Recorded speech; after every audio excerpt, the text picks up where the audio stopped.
UFC Vegas 96 is this weekend. We got Jared Cannonier fighting Caio Borralho in the main event. We're back with insider betting. UFC 305 just happened. Jesse, how you doing today? I appreciate you joining me, brother. Doing well. I'm not in the normal front row studios, but I'm in my wife's office building right now because we're having internet problems. We're having construction in my building, but I would never miss an episode of Insider Betting. So I'm happy to be here. The show goes on, baby. Yep. The show goes on. Yep. As always, we're not going to talk about the prelims because this week the main card is barely worth talking about. I guess let's get right into things here.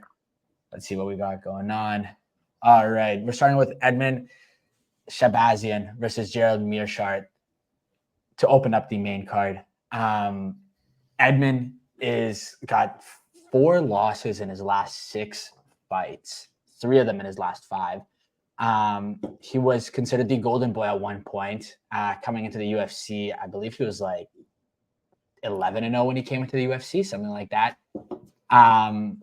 Statistically, he seems better all around in every aspect of his game. He's got 11 knockouts and 13 wins. His only problem is that Meerschaert has 28 submissions and 36 wins. So if he gets a submission opportunity, it could be game over. But he keeps on his feet and he keeps it safe. Probably, I'm assuming, unless there's a knockout, it's going to go to decision. I don't see a submission happening in this fight, but unless Meerschaert wins. But I got my eggs all in one basket here. I'm going with Shabazyan. I think he's going to pull it. He's a minus 310 favorite. I really don't see him losing this one. And he's coming off of a win over AJ Dobson as well, so I think he's just going to continue going. Yeah, I think I'm in the same boat here. It's a shame DraftKings doesn't have the prop bets up right now because I would really consider a bet on Shabazyan by KO.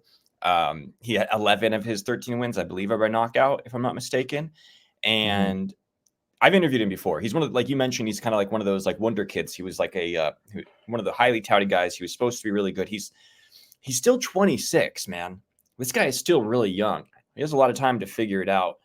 That's like prime years for fighting, and Meerschaert is kind of on the other end of that, right? Meerschaert's like, What is he, 36? Yeah, 36. He's been knocked out a few times recently. He got brutally knocked out by Khamzat Chimaev, like famously knocked out by Khamzat. I would bet KO in this fight if I'm being honest. Maybe sprinkle a Meerschaert submission because I do think Shabazyan is vulnerable to getting submitted, but I wouldn't bet. That'd be a sprinkle. I think Edmen by KO is my bet. Yeah, I mean, last time Meerschaert got knocked out was against Joe Pyfer in 2023, and before that, you'd have to go all the way to the Khamzat fight in 2020. Yeah, okay, fair. Why I'm a little bit hesitant to go with knockout. He also taps more than he gets knocked out, which I thought was interesting. He's lost a submission 8 times. He's got knocked out 4, and he's lost by decision 5 times. That could be matchmaking. That could be UFC matchmaking for sure. Yeah, could be. I agree, but. Yeah, that's why I'm kind of leaning decision here. Joe Pyfer is a bit of a bigger guy. He's got that knockout power. Yeah. But anyway, I think we're both on the same page here. Shabazyan just seems like a clear favorite here. You're probably right about decision. I think I'm just thinking because he's like older and Shabazyan looked good in his last fight, got the TKO. Like maybe he's like due for it. I think I'll put it this way. I think he needs a finish. You know what I mean? Like he doesn't want to win by decision. I think he needs a finish. He needs to make a statement to sort of like propel himself into some potentially ranked fights, I think is how I would put it. So maybe I wouldn't bet on it. I just think that he needs it for his confidence and everything. So that's how I'll put it. Yeah, no, I feel that. And like, you wouldn't be wrong. Win or lose, 6 out of his last 7 fights have ended by knockout. Yeah. Yeah. So, I mean, when you look at Shabazyan's end, like knockout seems like a fair way to go. Last time, he lost by decision with that one fight that did end by finish, and that was to Jack Hermansson. So, anyways, interesting. But, yeah, I think Shabazyan's a clear favorite.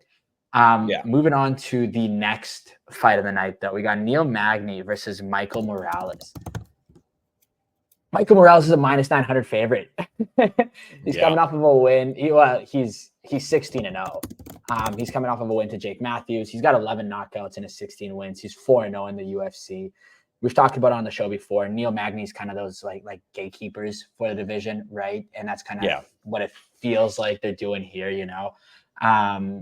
obviously Michael Morales hasn't fought anyone crazy. And Neil Magny is also coming off of a win. So you got to keep that in mind as well. And it was a decent win in that. But it's so hard going against a minus 900 favorite. This fight's probably going to end in KO.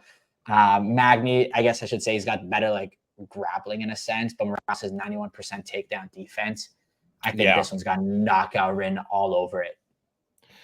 It's interesting because Morales is another situation here to Shabazyan. Obviously, Morales is a totally different career trajectory, but like I kind of feel like Morales needs to get a knockout here just because he's won his last couple of fights pretty dominantly, but they've been by decision, and they just weren't the most exciting fights. I'm going to be honest. And this is a guy that is like, he has potential, championship contender written all over him. Like, this guy will probably fight for a title at some point in his career. He looks really good and his good finish rate. But since he's gotten into the UFC, it's been decisions. It's been It's 2-2, like 2 knockouts, 2 decisions out of his 4 wins. So I think he needs a knockout here. Magny is like, he's a gatekeeper. This is like the fight that decides, like, okay, are you a good top 15 fighter or not? Right. That's who Neil Magny is. That's what gatekeeper means. Neil Magny just put it on Mike Malott, dude, at UFC in Canada. I think it was UFC 297. Yeah. Malott was like dominating that fight. And then in like the 3rd round, Magny just kind of just flipped the switch and used his grappling into his defensive grappling, and then got his takedown, and then just started beating up Mike Malott on the ground. I don't see that happening in this fight. I like Neil Magny a lot. I think Miles Morales, that's Spider-Man. Michael Morales should dominate. I like your bet by KO simply because I think he needs a KO. I think he needs to do it. I think he needs to prove that he can finish a guy like Neil Magny to prove that you can fight for a title at the UFC level. Yeah. I agree with what you said about Neil Magny and Mike Malott as well. I think that was more on Neil stepping it up. And I just don't view, I guess, Mike in the same category that I view Michael Morales right now. I know it's early. I know he hasn't fought anyone serious, but being 16-0 versus 10-1 it does play a role, But yeah, anyways, before we go on to the feature fight, sorry, just something else to say there? No. Please continue. Yeah. Okay. Before we go on to the feature fight, we do have a special message from our friends at DraftKings. We'll be right back with insider betting, but first, college football is back, baby. We have partnered up with DraftKings. If you're a new customer and you bet $5, you will receive $200 in bonus bets. You can use that on literally whatever you want. And all you have to do is download the DraftKings Sportsbook app, use code INSIDEFIGHTING to receive your promo offer today.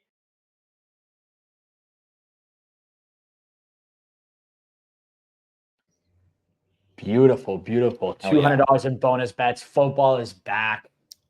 Yeah, it's looking good. Hopefully those prop bets are activated by the time people use them bonus bets, because that's when they're the best to use, man. Those parlays and stuff. Those are it's most fun. I love tossing those bonus bets on just a bunch of parlays. Do you do daily fantasy? I also do daily fantasy on DraftKings. I know you're a big daily fantasy guy. I always struggled with it. Yeah, I love it. It's so much fun. Fantasy sports, I'm much better at fantasy sports than I am at actual sports betting. So it's just, I don't know. Maybe I have a mind for it. I think you're better at the sports betting, whereas I'm better at the fantasy sports. So I like picking like the random prop picks that for some reason I view that are like not being judged correctly by the odds makers, Finding value in those things, right? Yeah. Value. Yeah, exactly. But anyway, feature fight of the night. Ready for this? You don't know either of these guys. We got Robert Valentin versus Ryan Loder, both of them making their UFC debut. I don't even want to talk about this fight because I have no clue. I don't have a pick. Anything. I'm going with Robert Valentin just because he looks like he's going to win. If I put these two guys in a room, I'm like, Robert Valentin looks a little scarier, but that's literally what I'm going off of.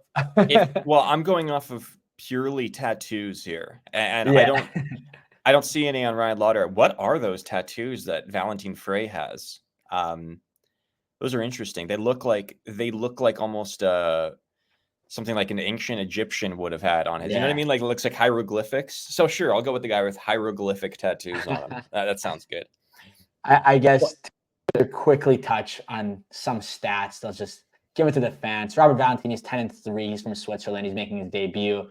He's on a, I guess, 3-fight win streak. Technically, he hasn't lost in 5 fights. 4 fights ago, he had a no contest, and then the fight before that, he won. So 5 fights in there in total. Ryan Loder, he's 6-1. He's got 4 knockouts out of those 6 wins. He's on a 2-fight win streak. He lost somewhat recently. I'm pulling it up right now. I forget who it was against Troy Green. In Uriah Faber's league there. Robert Valentin, I'll also mention, has got 6 submissions in his 10 wins. As much as like I joke that I think Robert Valentin is going to win just based on looks, I tend to just go a little bit more towards the grappler or somebody who has a bit of like ground game versus someone who's less towards the ground. I don't know. I feel like those guys sometimes when they just start in the UFC just kind of control the fights, win by decisions, and go about it that way. And I feel like that's what might happen this fight. But fuck do I know? I don't know either of these guys. Yeah, it's a tough one to call. I would advise nobody to put any money on this unless you know something that like we don't. You can't put money on it. Right. DraftKings got no odds. There you go. DraftKings also said we don't know who these guys are. Yeah, exactly. This feels like a contender series fight, if I'm being honest. Which, by the way, last night at the contender series, they were all in it. Like all the odds were there. Like you could bet on those fights. The fact that this one doesn't have odds is kind of funny, but the contender series did. Contender series had pretty wide odds I was seeing as well. They were very accurate for the most part. Were there any underdog wins? No, our boy Torres Finney, who's a friend of Inside Fighting, I felt bad for him. He put on a really good performance, dominated, but went to decision. But he also got kind of pieced up on the feet, unfortunately, and against a guy that's not an amazing striker. And it just, he just didn't put on a very exciting performance. And Dana kind of ripped him in the post fight. So I'm hoping Torres Finney rebounds. But that was the one where I was like, that was my lock. I made a TikTok about it. I was like, that's my lock. I would bet on this fight, and he won pretty handily. So, but yeah, the other ones I didn't really. I don't think there were any upsets or anything like that. No. Anyways, co-main event because it's far more interesting than the feature fight. We got Angela Hill versus Tabatha Ricci. They're both coming off of wins. Their most recent losses for Angela Hill was against Mackenzie Dern, while it was Lupita Godinez for Tabatha Ricci. We got Angela Hill, who is known for being a little bit better on her feet, and you got Ricci, who tends to go to decision a lot. I think her ground game's pretty decent as well.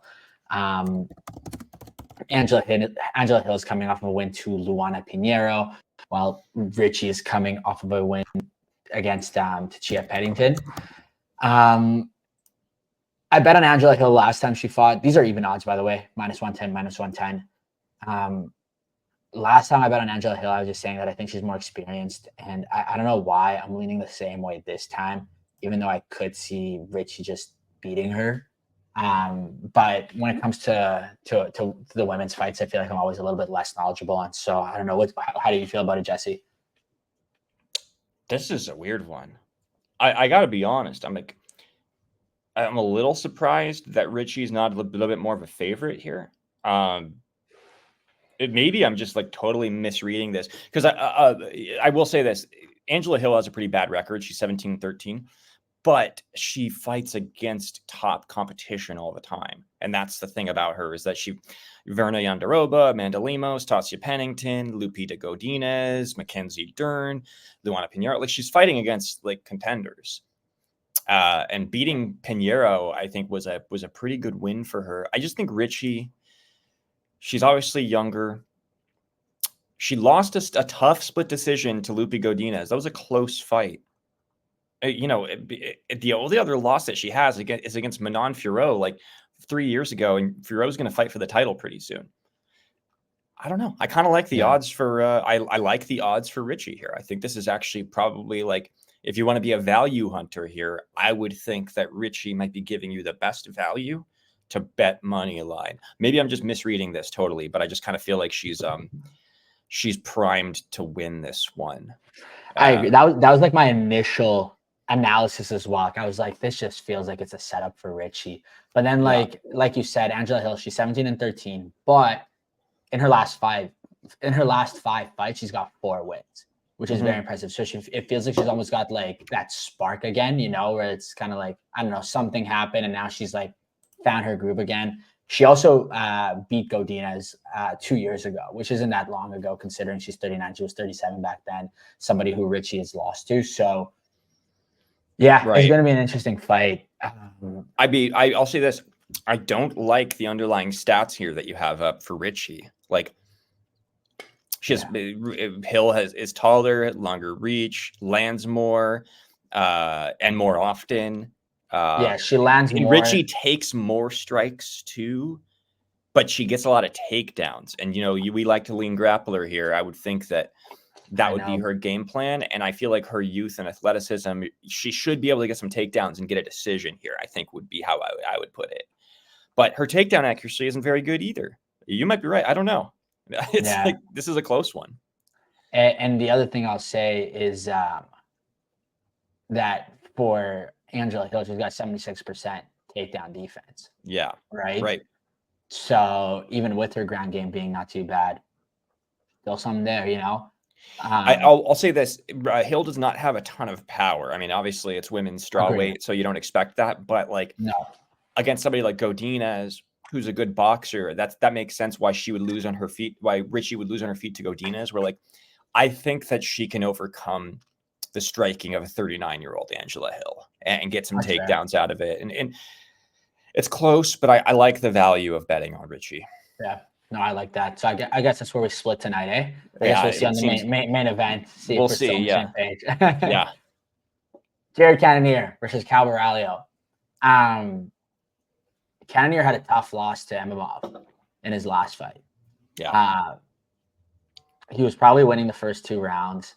The 3rd round he might have lost. The 4th round he was losing, and that's where the fight ended. I feel like it was ended early. Yeah, it was. I feel like Cannonier still had it in him, and I think Cannonier could have won. And if he would have won, he would have been on a 3-fight win streak after beating Vettori and Strickland, and he would have been on his way to potentially a title shot. I don't know, a title contention fight at the very least. He's definitely close. Yeah. Yeah. So, but then you got Caio Borralho. He's 6-0 in the UFC. He's on, I think it's like a 6 or 7 fight win streak here as well, just in total. Way more than that, way more. He's like on a 14 fight win streak, and he's got a no contest in there as well. So he's been good shit. The thing about Caio is that in the past, it seemed like he had that kind of a bit more knockout power, but in his past, like in his 6 wins in the UFC, 4 of them have been by decision. And I think he's got 1 KO and 1 submission in there as well. So although he's been winning, he hasn't been decisive in a sense, but the thing is that he just always finds a way to win, it seems like. Yeah.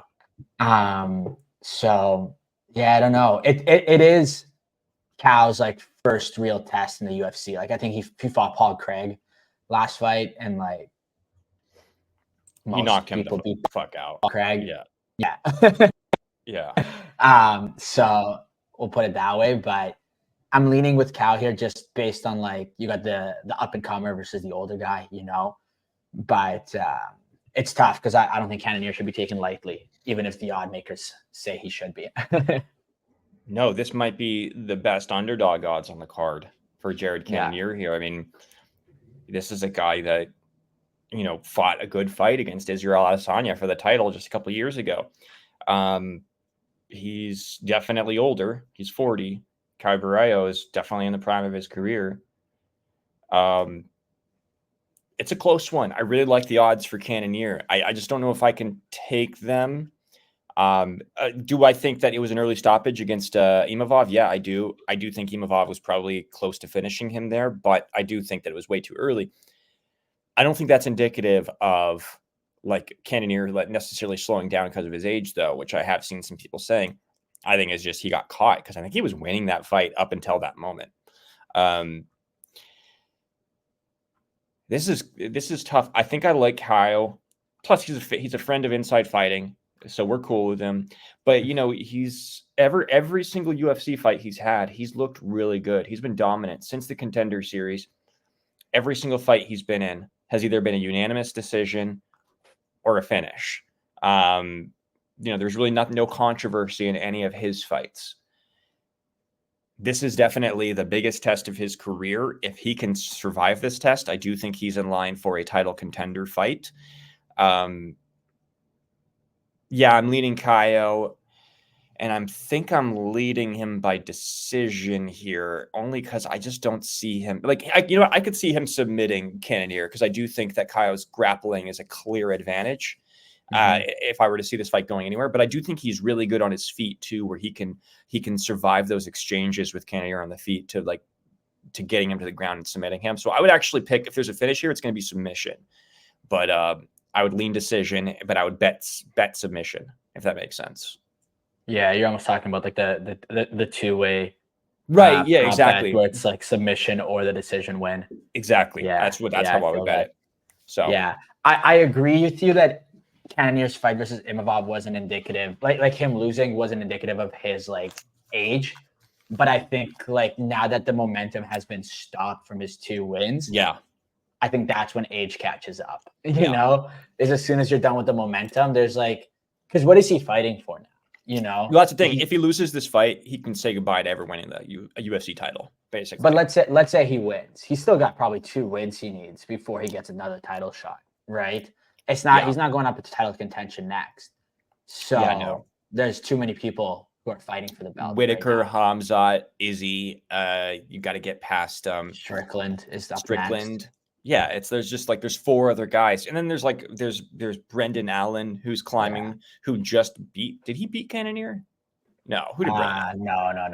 No, I forget who he just beat, but he just beat oh my God, who did he just? Anyways, whatever. Brendan Allen's another guy. So it's like there's just a lot of people that are gonna be in front of the line here. You got to win this fight if you ever have a shot. Yeah. So you even have Imavov again, right? Like Imavov too. Exactly. Yeah. You have Imavov, you have Vittori, who hasn't fought in forever. So those guys aren't in title contention yet, but it's a pretty stacked division, you know? So like that's why it feels like he might come into this fight knowing that. And it's hard to like keep yourself to the same standard. He probably would have kept himself for that Imavov fight to keep it going again. So yeah, but the more I think about it, I think this is a tough fight for Cannonier, because I do think he's got good takedown. Something's blocking my screen here. What's his 61%? He's got 61% takedown defense, which is still solid, but for a guy who gets 2 takedown average and he has an accuracy of 63%, that's here's solid. The problem I'm having. So Caio doesn't land a lot of strikes, but he's accurate and he doesn't take any strikes. Only 2.06. Yeah. He doesn't get hit a lot. And Jared Cannonier, he does throw a lot of volume. He set the record against Vittori for like the significant strikes record, something like 270 or something like that in their fight like a year back. I don't see that happening against Caio Borralho, because he's really good at not getting hit. So the more I think about it, I think it's a tough fight for Cannonier. But I still like the value on him, but I would pick Caio. I feel you. Well, so it looks like we're on the same page for everything except for Hill and Ricci there. But unfortunately, no parlay today. The prop bets, I don't know, maybe it's a weak card and DraftKings is just taking their time to come out with them, but there's nothing that I was seeing now. But anyway, it's been another episode of Insider Betting. We're gonna be back next Thursday, as always. Appreciate you guys. Jesse, appreciate you joining me today, and we'll talk more next week, brother. Yes, sir. Okay. Be safe, guys.